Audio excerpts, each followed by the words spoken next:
All right, we'll call the February CEB Board of Directors meeting to order. We are a couple minutes early. Nobody's here for public comment, but if they show up, we give them some time to speak. So that takes us to the approval of minutes for the January meeting. Hope you all had a chance to review those in your packets. Entertain a motion or any changes. So moved. Second. Got a motion and a second. Any discussion? All in favor say aye. Aye. All right, motion approved. And that takes us to the vouchers. Any questions on the vouchers for this month? Or a motion? Motion to approve. Second. All right, got a motion and a second. Any discussion? Further discussion? All in favor say aye. Aye. All right, motion carries. Now it takes us to monthly reports for December. Thank you, Mr. Chairman. We're happy to give you a great report. Things, as you know, are looking very well. I just would like to point out, as a tribute to Dusty, because Dusty was the one that put this budget together. You know, he forecasted $46,770,000 in revenue in electric, and we got $46,046,740,000. He missed about 29,000 so far on that, and I just don't know how you can get any closer to that. So hats off to him on that. And Dusty, if you want to share some of your thoughts about the positive outlook that we have with both all three departments, you just go ahead. Sure. Yeah, in December, average temperature decreased 2.3 degrees from the same month last year and 1.3 degrees from the 15-year average. Lower than average temperatures resulted in higher sales revenue, which led to a positive net margin of $422,518 for the month. Electric has exceeded the forecast this year by $1,465,000 through December. And then just to talk a little bit about January 2025, we set a new system demand peak high of 198,425 kW on January 22nd at 8 a.m. In January, we also saw the average temperature decrease 2.5 degrees from January 2024, and the average temperature was almost 6 degrees lower than the 15-year average. This resulted in an increased load factor of 58.57% for the month compared to 54.23% for the same month last year. So we expect to see one, higher power bill because of that increased demand, and two, higher sales revenue as well. So results for January are yet to be determined, but obviously weather has been a significant factor in our results this year. Any questions about electric? No, thank you, Dusty. I appreciate it. There's always chatter on Facebook when bills go up, so it's good to have some knowledge about what January is going to look like too. So that's helpful. Thank you. Yeah, and it's hard sometimes because you have days like today where it's sunny and a little warmer than it has been last month, and they forget how January was. So it's good to have that info. Water and Sewer Department, they continue to perform well with net margin of $98,766 for December. Everything's pretty standard there. If y'all have any questions about that, I'd be glad to answer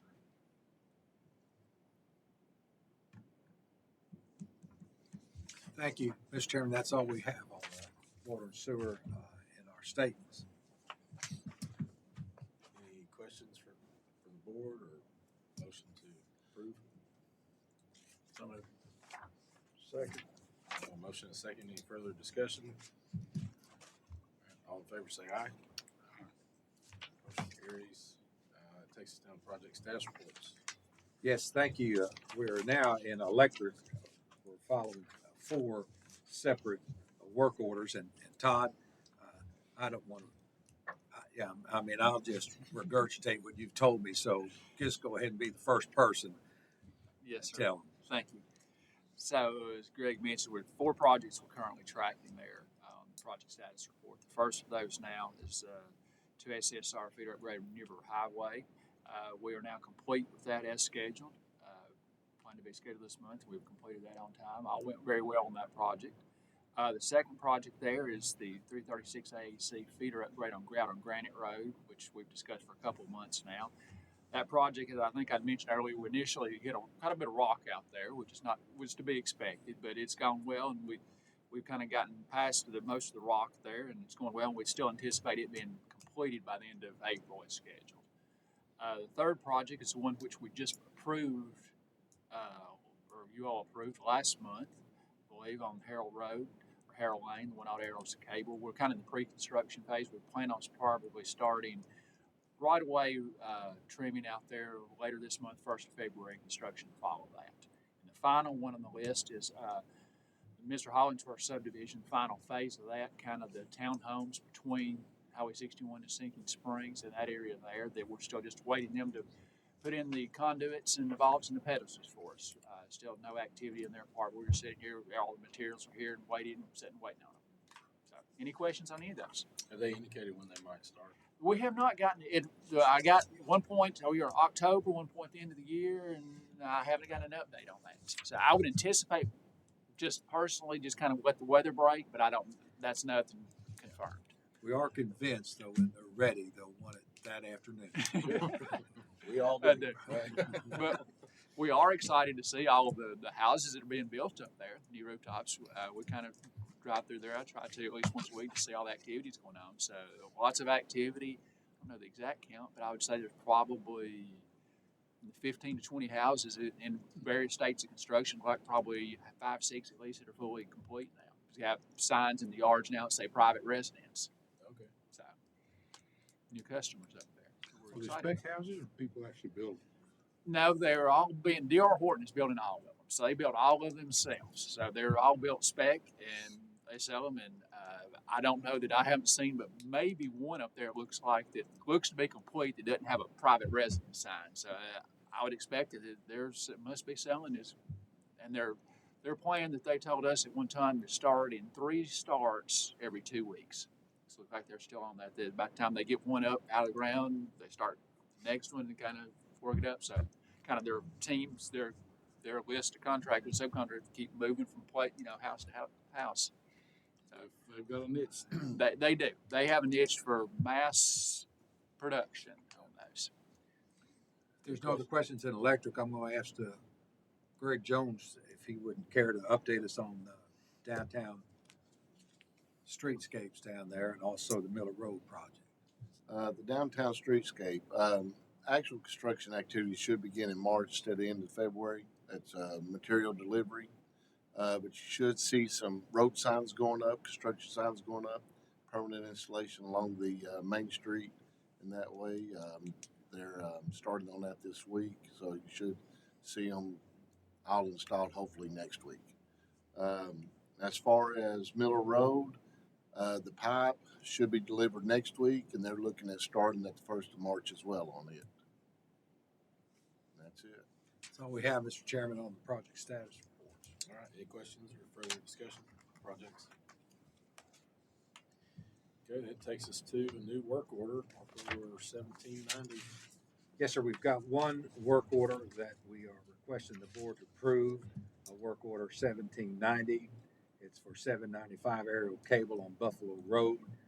It's come in right at the budget. We had budgeted $200,000 after on this project, and after final engineering with a 10% contingency, the total cost of the work order is $195,800, and we recommend the board approve this budget item, work order 1790.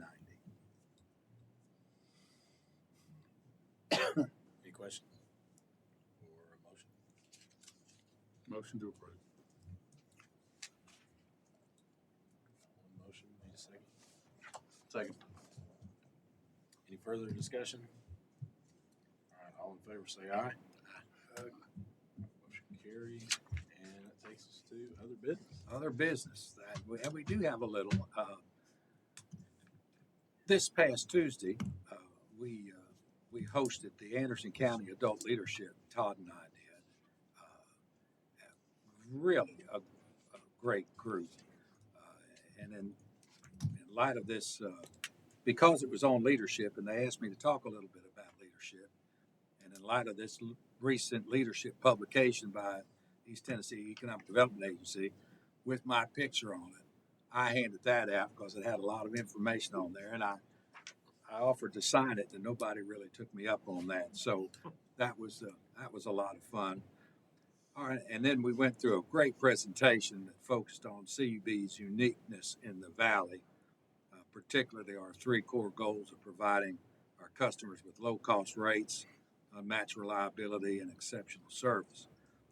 In that, we showcased our state-of-the-art operations center and provided an overview of our virtual power plant and discussed the importance of the dynamic voltage regulation and FLISR, fault location isolation, service restoration, and examples of that, which they were very interested in and had some very pointed questions about, and I think we're very impressed with the whole thing. And then, which ended what we call our standard. I did ask if they weren't overwhelmed and if they would like to talk a little bit about the broadband.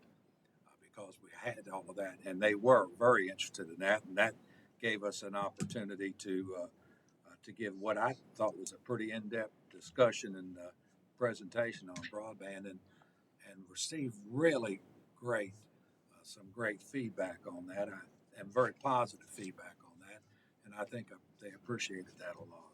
So all that to say that went very well, and since then I've received feedback from the chamber saying that their class was very impressed and this was the best presentation and they had a good time. And of course I entertain when I go through a lot of that presentation, so they were entertained with that. And then we gave them cookies and drinks, so it couldn't have been but so bad for them. It went very well. Were most of the people in that class CB customers? Yes. Well, I asked where there was one from Oak Ridge. Yeah, there was one from Oak Ridge, but most of them were on our system. And Stephen, they were really amazed. I think they were really taken back because they were engaged in the understanding of what we were trying to present. And then, it's a lot to try to absorb, And I told them that if the chairs they were sitting in had seat belts, we tell them to buckle in, So it went really well, and I think there was a lot of understanding there. I know one very nice person said, every time I pay my CEB bill now, I'm going to think of you and smile, and feel good about paying it. I said, well, if you won't care to post that on Facebook, that would be great. So, I'd like to have one of those cookies. yeah, they were good cookies. They weren't brownies; they were cookies. I thought you'd want that autographed article he's got. Yeah, that didn't sell it off. That didn't sell it off.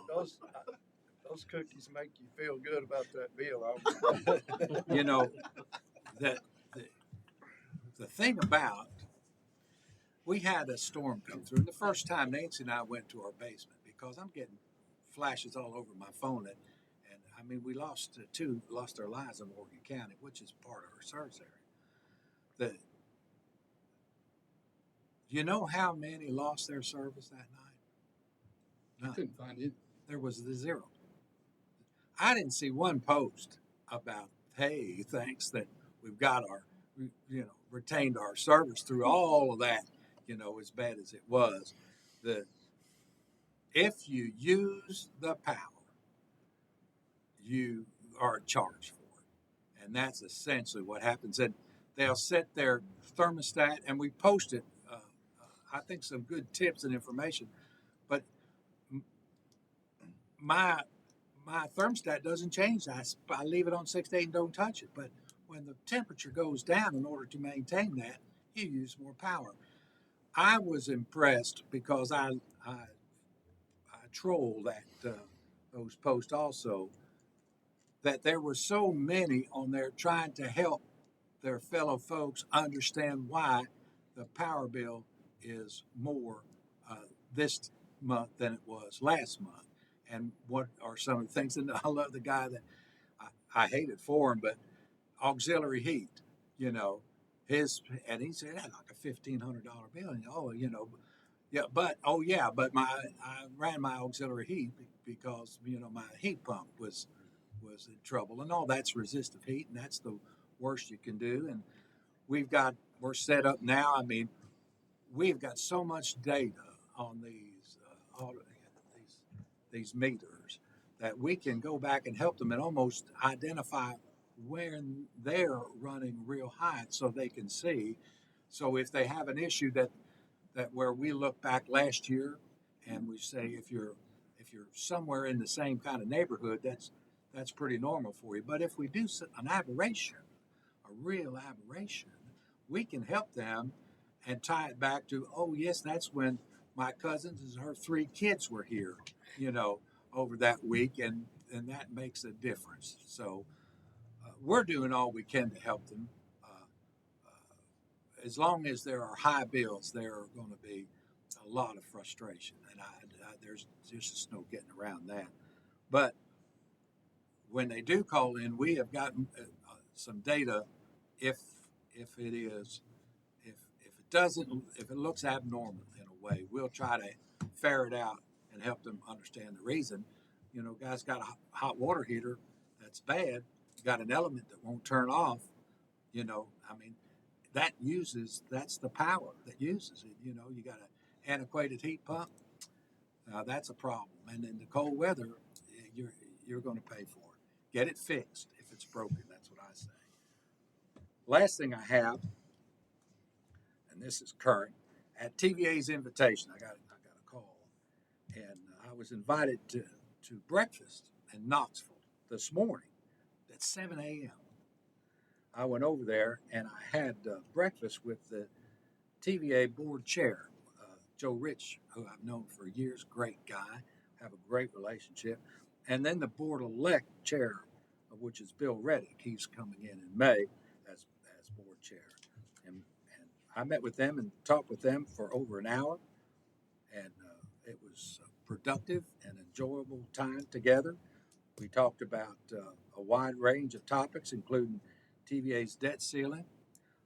They're trying to get that removed, and then how that impacts the LPCs, and then the need for an additional baseload capacity, which is something we have been pushing for a long time, which got us into trouble with these rolling blackouts because we didn't have that capacity. And the upcoming retirement of TVA's CEO, Jeff Lyons, who's been a real good friend of ours. So, and on behalf of all the LPCs, I took that opportunity to express my support for an individual currently at TVA who holds a top management position. I'd like to see this person move into that slot as a good public power person. And I was pleased that that support was very well received by the chair and the chair-elect.